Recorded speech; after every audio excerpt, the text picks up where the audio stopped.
Hola, què tal? Soc en Josep Maria Ortí, del gestor energètic de l'Ajuntament de Vacarisses. Formo part de la regidoria d'Eficiència Energètica i Emergència Climàtica i bé, a raó de diferents consultes que hem anat rebent aquests dies de diferents ciutadans i usuaris que ens preguntaven el dubte del quin és el motiu de l'increment del preu de l'electricitat que estem vivint aquestes últimes setmanes, doncs bé, ens hem decidit fer un petit vídeo amb una petita presentació per tal de mirar de resoldre dubtes a tots els que pugueu tenir aquestes preguntes a fer. Val? La pregunta és el perquè de l'increment del preu de l'electricitat i què puc fer per rebaixar la factura. Una mica ens hem de posar amb antecedents, haurem d'entendre uns conceptes teòrics per poder llavors arribar a la conclusió del per què hi ha hagut aquest preu de l'energia, en aquest cas de l'electricitat, i què podem fer nosaltres per mirar de revertir aquest increment, si és que podem fer alguna cosa. Molt bé, doncs comencem. Bàsicament, analitzar una mica l'evolució dels preus de l'electricitat. Aquí veieu un gràfic que ens senyala el que seria el preu de l'electricitat des del 2017 al 2021. Veiem que fa pujades i baixades, sempre en fa. Veiem, per exemple, l'època en què vam viure el confinament degut al tema del Covid, com va haver una baixada significativa del preu de l'electricitat per un fenomen d'oferta-demanda. Hi havia poca demanda, hi havia molta indústria trencada, va coincidir en que hi havia força producció d'energies renovables i entre una cosa i l'altra va fer que els preus baixessin. Si mirem per això una evolució bastants anys més enrere, aquí sota tenim un altre gràfic que ens marca des de l'any 2008 quina és la mitjana de preu, al cap de l'any, quina és la mitjana de preu de l'electricitat que s'ha estat pagant. A dia d'avui heu sentit notícies que estem arribant a prop dels 200 euros al megawatt hora, però això és un dia puntual. Normalment el que es fa s'agafa la mitja de tot un any. Llavors aquell és el valor que ens dona a entendre quin preu de l'energia hem estat pagant durant l'any. Doncs bé, què tenim a dia d'avui? Si mirem, estem a setembre, encara no hem acabat el 2021, però el que sí que podem veure és que durant el que portem d'any, el preu de l'electricitat, si tanquéssim ara l'any, la mitja estaríem amb uns 70 euros quilowatt hora, megawatt hora, quan la mitja dels últims anys ja veieu, no? Des del 2011, 15, doncs es belluga sobre uns 50 euros al megawatt hora. Per tant, tenim un increment de preu, però d'entrada estem encara dins d'uns rangs d'increment raonables. Si ens centrem ja més al detall en comparar una mica l'anàlisi del motiu d'aquest increment del preu de l'electricitat, doncs hem de lligar-ho amb increments de preus que hi ha hagut de combustibles que fan que generi electricitat. Aquí a dalt veieu el preu de l'electricitat, aquest gràfic ascendent que tenim durant l'any 2021. Veiem a la dreta el preu de l'evolució del gas natural, que és un dels combustibles que es fan servir per generar electricitat. Veieu que hi ha hagut també un increment de preu aquest 2021, veieu aquí dalt la corba creixent, i a la vegada un efecte també col·lateral que és l'increment dels preus dels drets d'emissions de CO2, és a dir, aquelles centrals que generen electricitat consumint combustibles fòssils que emeten emissions de CO2 tenen un gravamen d'un impost associat a cremar aquest combustible que fa doncs, que aquest preu final d'aquesta energia generada amb aquest combustible s'incrementi. I casualment, aquests últims mesos, aquests preus de l'evolució del preu de dret d'emissions també ha augmentat per motius que seria ja complex d'explicar, però al final vull que veieu el retrat del motiu per què estem aquí on estem a nivell de preu de l'electricitat. Hem d'entendre una mica d'on surt aquest preu de l'electricitat, no? Qui decideix el preu de l'electricitat?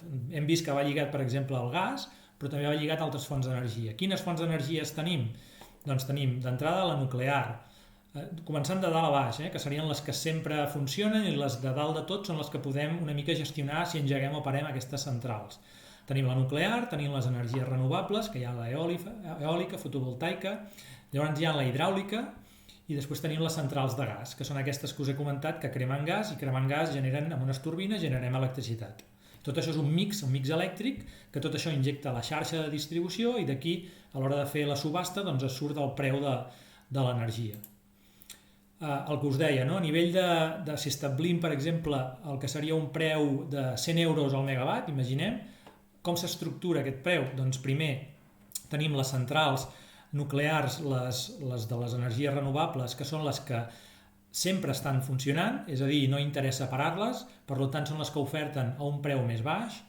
Llavors tenim les centrals hidroelèctriques que tenen els seus costos d'explotació i per cobrir aquesta demanda d'energia que tenim les centrals de gas que són les que podem engegar i parar i són les que acaben marcant el preu final. El preu majorista del mercat elèctric està establert, que aquest és el sistema que potser està a debat de si és un bon sistema per establir el preu de l'energia, de l'electricitat, és que l'última tecnologia que entra per cobrir la demanda, en aquest cas és el gas, aquests dies estem necessitant gas per cobrir tota la demanda, és la que marca el preu final. Clar, si tenim un escenari en què el gas és una energia cara, doncs ens condiciona tota la resta també d'energia elèctrica generada amb altres fonts que són molt més econòmiques, com és la nuclear, com és sobretot les energies renovables. Penseu que les renovables, el seu cost real d'explotació estaria en uns 30 euros megawatts. Ara estem parlant que avui dia estem a 180 i estem dient que arribaran a 200, no? És a dir, per culpa del gas ens estan aplicant un preu de l'electricitat a la resta de fonts d'energia que tenen un cost més baix. I això és el que està a debat, no? És aquests beneficis del cel, caiguts del cel, que en diuen que tenen aquestes centrals de nuclears i centrals de producció d'energia renovable que aquests dies estan trobant que tenen uns ingressos, diguéssim, extres per sobre dels seus costos de producció. Una mica aquest és el debat de si realment aquest model és bo o no és bo. Però aquest model, penseu que fa molts anys que està establert, és un model que està establert igual a la resta de països d'Europa i que ens està afectant a tots pel mateix. El motiu del preu de l'increment de preu del gas, doncs un dels motius, per exemple, és que hi ha molta demanda des d'Àsia. Àsia ha deixat de consumir carbó perquè el carbó generava moltes emissions de CO2, s'han adonat que aquesta energia s'havia de substituir per una alternativa, estan implementant renovables, però l'alternativa més ràpida que hi ha és el gas natural. Clar, Àsia és un gran consumidor, si hi ha oferta i demanda, si hi ha molta demanda per part d'un altre i nosaltres seguim consumint el que consumíem abans, doncs per tant els preus pugen. Si a sobre hi ha l'efecte aquest que us he comentat de l'impost d'emissions, doncs encara el preu encara puja més i ens condiciona a la resta de produccions d'energia elèctrica. Per què ens passa això? Doncs perquè la península Ibèrica, ja no dic Espanya perquè Portugal també forma part, és una illa energètica. Què vol dir això? Doncs que depenem molt de l'energia que ens arriba de fora. En el cas de l'electricitat heu de pensar que tenim poc enllaç amb la resta d'Europa. L'enllaç que tenim bàsicament és pels Pirineus. Tenim dues línies d'alta tensió que com a molt podem arribar a importar el 10% de la demanda d'electricitat que tenim. Per què ho dic això? Perquè nosaltres l'electricitat ja heu vist que la generem amb centrals que tenim nuclears, amb centrals que tenim pròpies a la península d'energies renovables, d'hidràulica i també tenim cicles combinats. Els cicles combinats consumeixen gas. Nosaltres productors de gas no som, el gas l'hem de comprar. Per tant, ja depenem d'aquests tercers països que importen el gas, del preu del gas que hi haurà. A part, a nivell d'electricitat, com que dius, doncs escolta, en lloc d'engegar centrals de gas per generar electricitat, comprem-la fora, comprem-la a la resta d'Europa. Per exemple, a França té moltes centrals nuclears, amb la qual poden generar molta electricitat a un preu més baix. Però què passa? Que als Pirineus tenim un embut, perquè la xarxa de distribució d'aquesta energia és limitada, no ens hi cap més. Per tant, per molt que vulguem, no puguem importar més energia de la que s'està important. I quina alternativa, o què és el que tenim? Doncs hem de cremar gas per produir electricitat. I aquí tornem una mica enrere i veiem el per què el gas ens està condicionant aquest preu elevat de l'electricitat.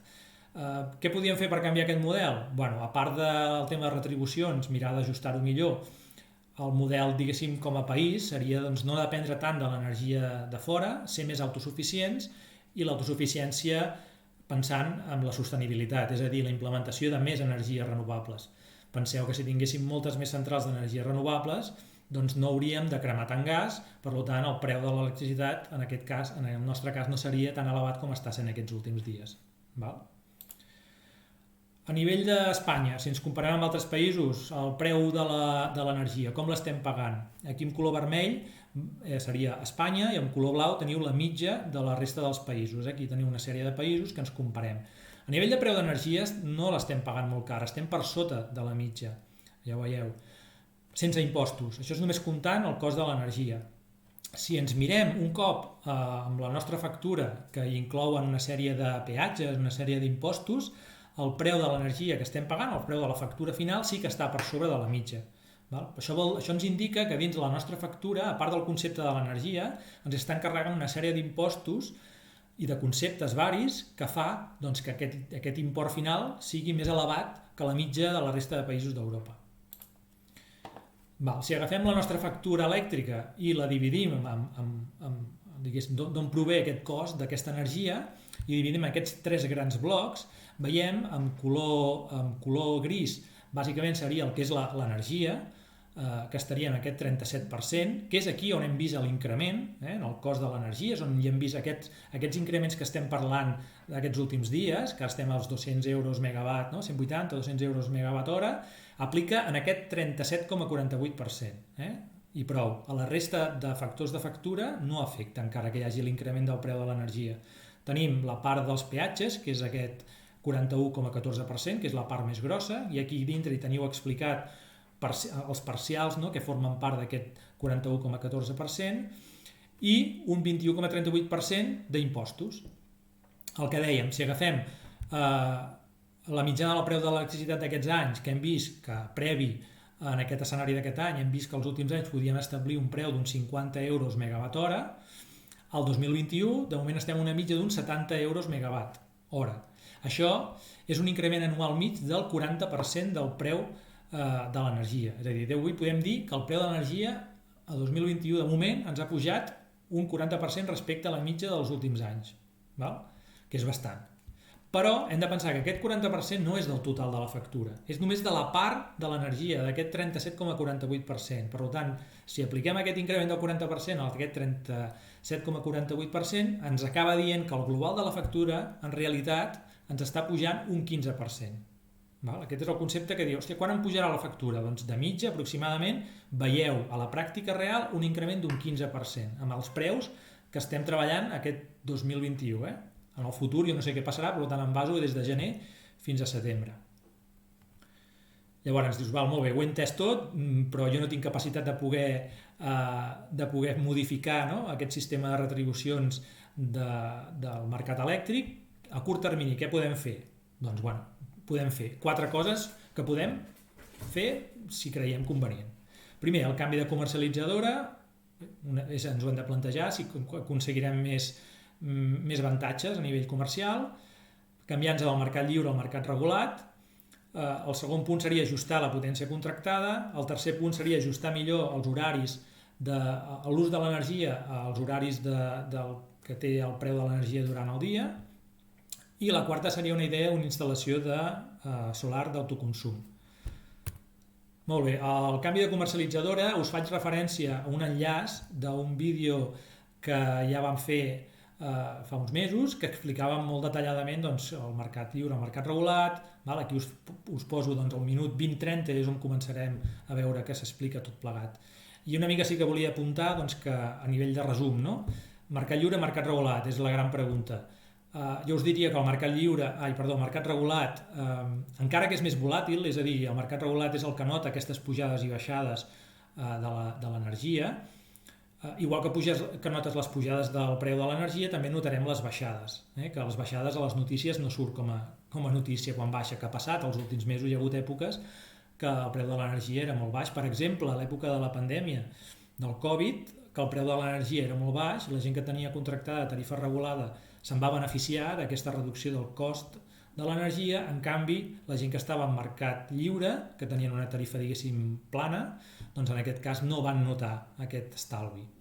I al revés, ara ells no estan notant aquest pics de cost de l'energia i a les de la tarifa regulada sí que s'està notant.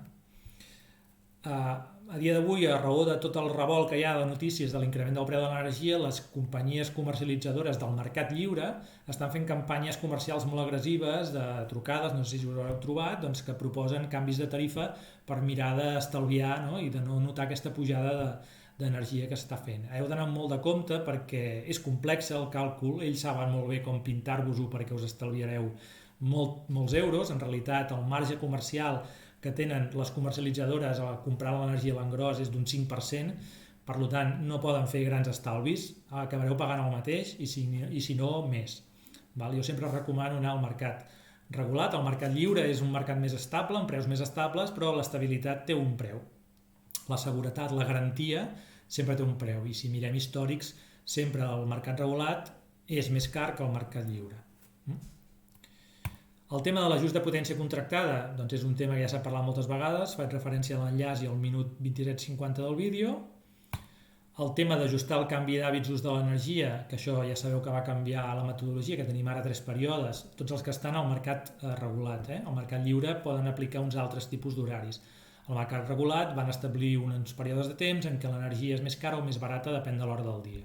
Que això també és important perquè molta gent es pensa que això aplica a tothom i heu de tenir en compte que això només aplica a la gent que està en el mercat regulat. Els del mercat lliure haureu pactat unes condicions d'horaris i de preus amb la vostra comercialitzadora que a raó d'això és el que us estan cobrant el preu de l'energia, depèn de l'hora, més o menys. I la quarta serà la instal·lació d'autoconsum solar fotovoltaic. També hi ha un altre vídeo exclusiu que parla d'aquesta tecnologia. Ja m'avanço que al minut 10:10 és quan començo, diguéssim, a parlar més d'aquest tema en concret. Abans es fa bastanta introducció. Sí que ens generarà uns estalvis directes des del moment en què la posem en marxa. És una actuació que jo la recomano a tothom. S'ha de fer front a una inversió, sí que és cert, però aquesta inversió recupera molt ràpidament. Penseu que són instal·lacions que duren molts anys, 20-25 anys, que el període de retorn, aquí a Vacarisses, per exemple, que tenim bonificació de l'IBI, acaba sent d'uns 4-6 anys des que fas l'inversió fins que comences a estalviar-te. És la millor manera d'invertir diners, la rendibilitat és molt alta en aquest sentit, i si no teniu diners per poder fer front a una inversió, diguéssim, de cop, hi ha fórmules que les mateixes instal·ladores et proposen finançament per pagar quotes que, bàsicament, amb l'estalvi que generes a la factura, no del tot, però sí que t'ajuda a pagar bastant aquesta quota de la instal·lació que pagues a terminis. I l'estalvi sí que pot arribar a ser en la factura, de la part de l'energia, pots arribar a reduir entre un 20 i un 80%. Vull dir que estalvi sempre n'hi ha a la factura, no és la panacea, no us imagineu a vegades molt el que us proposen, que us diuen que de cop i volta la factura us baixarà a la meitat. No és cert, són casos molt concrets que es pot veure un estalvi molt gran. A la majoria de casos, ja us dic, depèn de com podeu vosaltres concentrar el vostre ús d'energia elèctrica en la franja horària en què s'està produint aquesta energia solar fotovoltaica, aconseguireu estalviar més o menys. I poca cosa més, era només per comentar aquest tema molt concret. Sapigueu que des d'aquí l'Ajuntament tenim obert aquest canal de comunicació cap a la ciutadania. Si teniu algun tipus de dubte, contacteu amb l'Oficina de Biodiversitat i Emergència Climàtica, l'OBEC, i a través d'ells ja derivaran la consulta cap allà on toqui per mirar de donar-vos resposta. I res més, gràcies per la vostra atenció i fins una altra.